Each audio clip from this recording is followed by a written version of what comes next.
मंत्र्यांमध्ये बोलताना एकमत झालेलं आहे अशी आपल्याकडे माहिती मिळते आहे। कारण आता यानंतर चर्चा नकोय, कारण यापूर्वी बऱ्याचदा चर्चा झाल्या, तुम्ही जे सांगितलं होतं ते केलं तरी तुम्ही ऐकत नाही असं काही मंत्र्यांचं म्हणणं आहे। चर्चा बंद तर बंद चांगला गोष्ट आहे, बघू मग काय ऐकत नाही। आम्ही काय दिलं तुम्ही 54 लाख नोंदी सापडल्या, किती दिल्या? केसी मागं घेतो, किती घेतल्या? तुम्ही काय केलं? समिती काम करीन म्हणले 20 तारखेपासून 23 डिसेंबर पासून 20 जानेवारीपर्यंत किती काम केलं? किती प्रमाणपत्र दिले नोंदीचे? काय दिलं मराठ्याला? तुम्ही काय येड्यात काढायला लागले मराठ्याला? काय दिलं? काय नाही दिलं? आता सगळ्या मंत्र्यांचं एकमत झालं अशी कळाल्यानंतर मग आता चर्चेची दारं बंद झाली ना? आता बांधता बंद बंद आमचा कोणते बंद? चल चल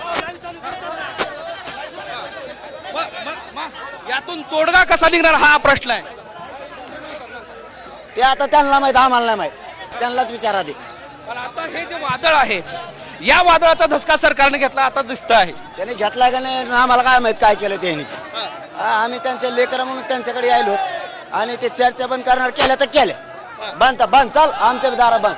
तुम्ही थेट आता तुम्ही सरकारलाच धुडकावून लावताय। अरे बंद, तुम्ही पागाला चुत्यात काढता का आम्हाला? वाटोळं केलं 70 वर्ष आमचं तुम्ही। आमचे पोरं महाराज आमच्या नोंदी निघाला असून प्रमाणपत्र देणार आणि चर्चा केल्या, मग काय केलं चर्चा?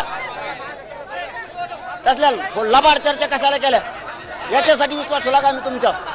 7 महिने वेळ दिला तुम्हाला आणि आता आम्हाला येड्यात काढणार का तुम्ही? चर्चा केल्या काय केलं? चर्चा करू? तुमची अशी भाषा आहे का आता तुम्हाला वेळ दिल्याबद्दल? ही उपकार फेडायले का तुम्ही आमच्या? सर्वसामान्यांची दिशाभूल करताय सरकार का?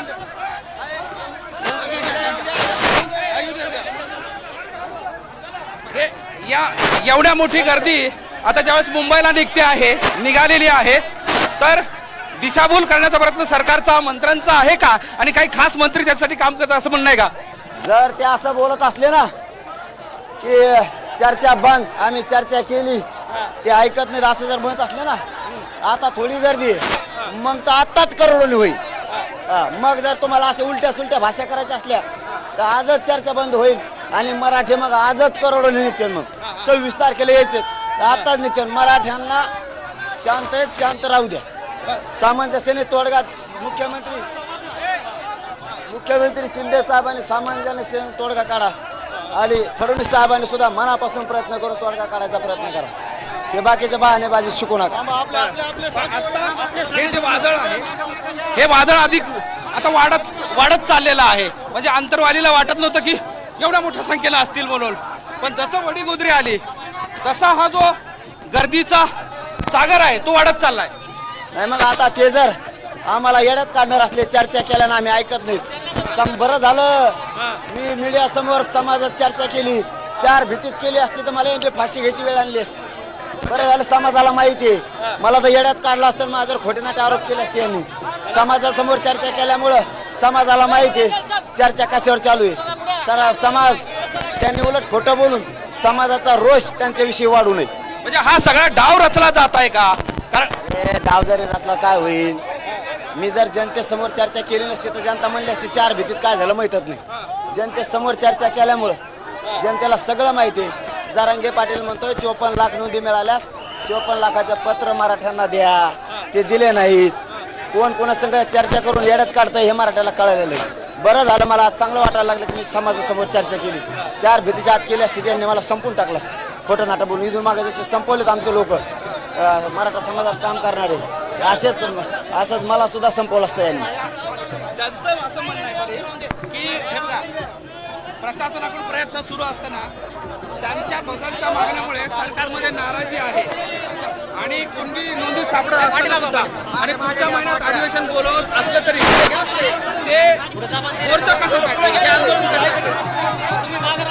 म्हणजे चर्चा सरकार करत आहे म्हणून सरकार नाराज आहे। नाराज जनतेने व्हायला पाहिजे सरकारने। आम्ही 7 महिने वेळ दिला तेव्हाच तुम्ही म्हणायला पाहिजे होतं की 7 महिने यांनी वेळ दिलाय, समाज आपल्यावर नाराज होईल का? म्हणजे फसवणूक आमची केली आणि आमच्याशीच तुम्ही लबाडी करणार का? तुम्ही आमच्याशीच लबाडी करणार का? आमची फसवणूक केली आणि आमच्याशीच लबाडी करणार का?